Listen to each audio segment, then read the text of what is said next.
Greetings, fellow degenerates, and welcome back to the Hot Action Podcast for Week 4 of the NFL. Week 3 is in the books, and we have learned a lot about the NFL. Not how to handicap the games, mind you, but we have learned a lot of things.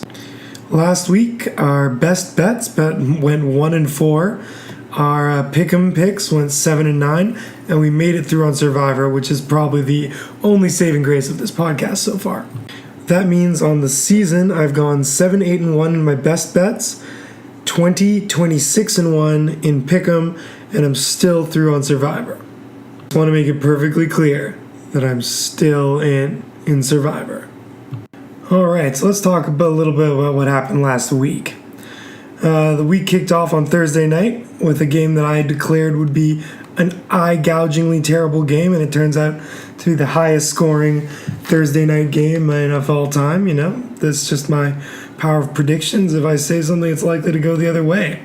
Another incredible prediction was that taking the Rams minus 2.5 means I lost that game by half a point, and wanted to tear my own heart out at that one. Now, this game makes me confused as to what to think of the Rams, because I was thinking that they weren't a very good team before, but they seem to be putting up points on a lot of the crappier teams, so maybe they actually have some legs. We're going to have to wait and find out when it comes to them. Then there was the London game where the Ravens decided to butt-fuck me. First 2 weeks of the year, I was like, they're injured, they're not very good, Flacco didn't get to play in the preseason, how can we take these guys? And then they absolutely wallop both of their opposing teams. When I finally get on the trend, figure it out, understand what's going on, I bet the Ravens, and of course Blake Bortles puts up like 50 points. I'm glad I slept through this game. I would have thrown my remote straight through the television. I'm glad that game happened not in the United States of America. It was a total travesty. The Steelers away looked like trash. They should have lost by more, but Buddy decided to stop running right before the end zone and get the ball punched out of his hand. The Seahawks managed to put up 28 points and lose the game, which is pretty exceptional for them. The Dolphins made the Jets look like a serious team, which is pretty hard to do. The Pats didn't look great at home. The Panthers looked like shit, getting beat up on by the Saints. The Bills beat up on the Broncos. Trevor Siemian threw them out of the game, I think. Vikings beat up on the Bucks. Falcons sneak out a narrow one against the Lions. Questionable call, but Falcons, I think, were the better team. Eagles let the Giants back into the game and sneak out a 61-yard field goal to win in overtime. Chiefs beat up on the Chargers. My Chargers always lose by 3.5 points theory is tested and failed. The Packers go to overtime and win it. The Redskins beat up on the Raiders, I think unexpectedly, in Sunday Night Football. And Cowboys come into Arizona and take care of business. All right, so on to my picks for next week. So week 4 starts off with the 2-1 Green Bay Packers hosting the 1-2 Chicago Bears. Green Bay is giving up 7.5 points.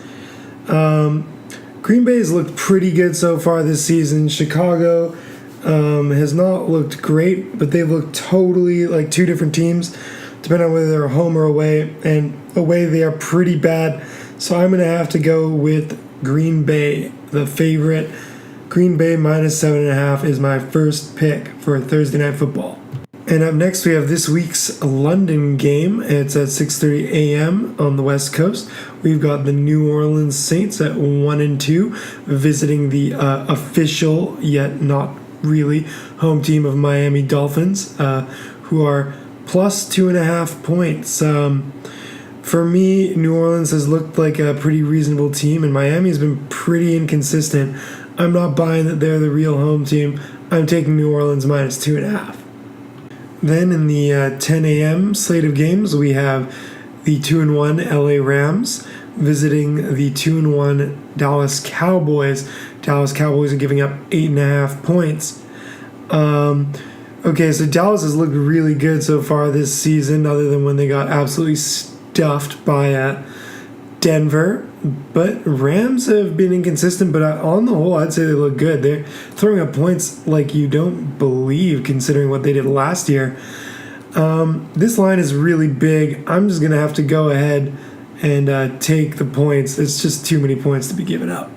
Then we have the 2-1 Detroit Lions at the 2-1 Minnesota Vikings.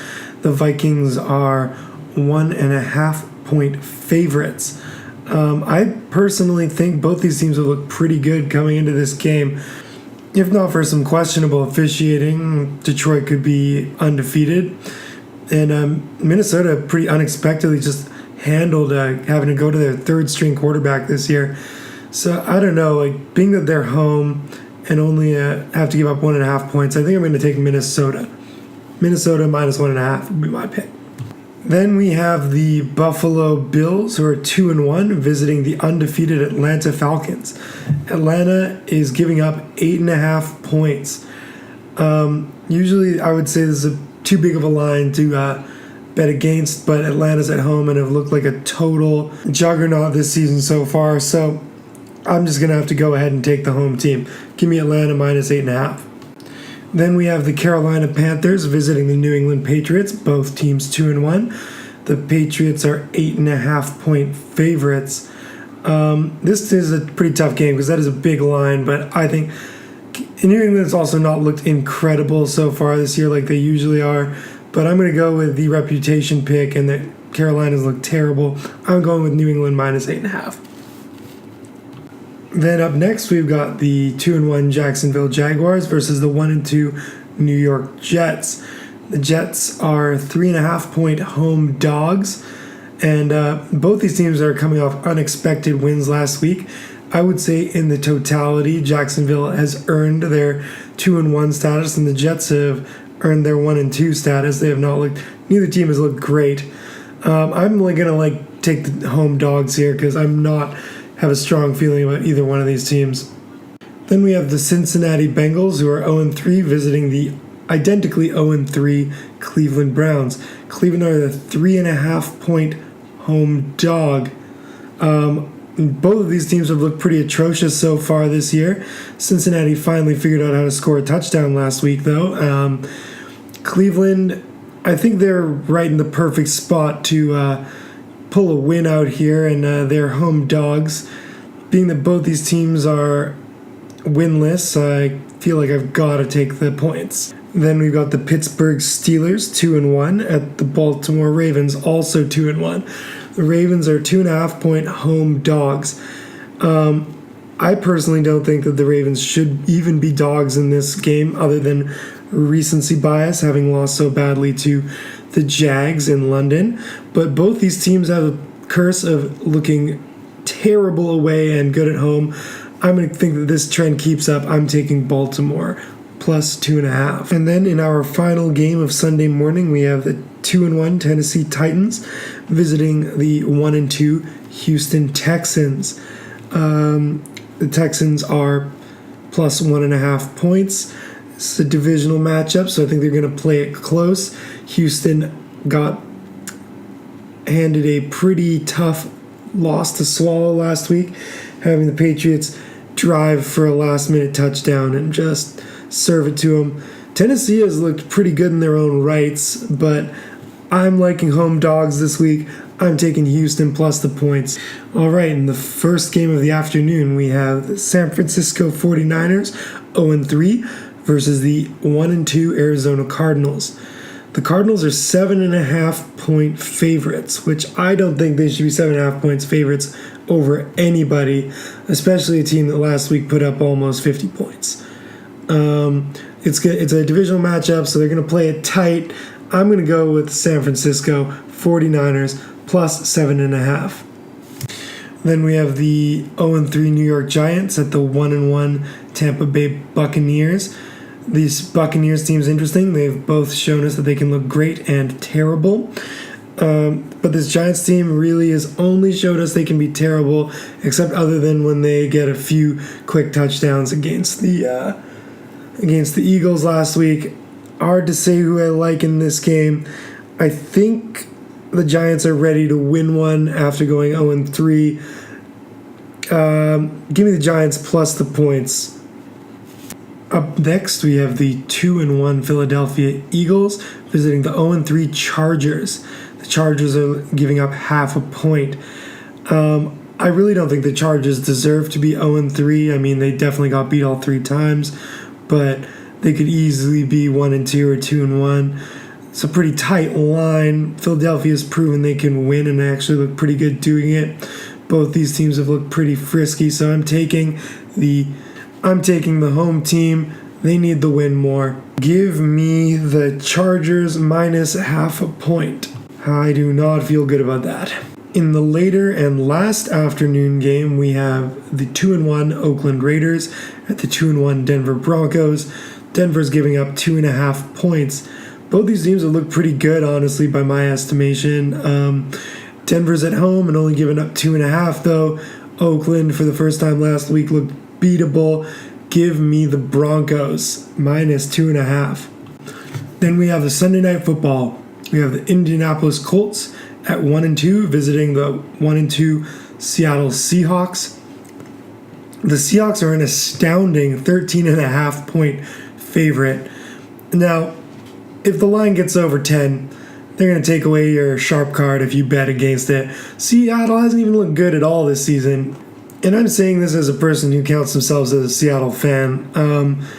I think that the Indianapolis Colts are going to be able to keep it within 13.5 points. They haven't really looked that bad under Brissett since they got absolutely whooped by the Rams. Even though they're in CenturyLink and the 12s are going to be going buck wild, you're going to have to give me Indianapolis plus 13.5. And then finally, in Monday Night Football, we have the Washington Redskins at the Kansas City Chiefs. Washington is 2-1, Kansas City's 3-0. We've got the Native North Americans Bowl going here. Kansas City's a 6.5 point favorite at home. Personally, I think Kansas is the much better team. They've been blowing teams out, and until they stop doing that, I'm going to go with Kansas City. So I'll be taking Kansas City minus the points. As for best bets this week, I'm betting the LA Rams plus 8.5, Indianapolis plus 13.5, Baltimore plus 2.5, San Francisco plus 7.5, and New England minus 8.5. And in terms of Survivor, I will be picking the Seattle Seahawks. I know I picked against them in Pick'em, but that 13.5 point line is pretty outrageous. I'm mostly betting against the fact that they can't absolutely pull away from the Colts and the fact that they're going to win, which they are going to. Here we go. And so that's all my picks for the week. This has been Matt Kerr at the Hot Action Podcast, reminding you all, if it moves, you can bet on it.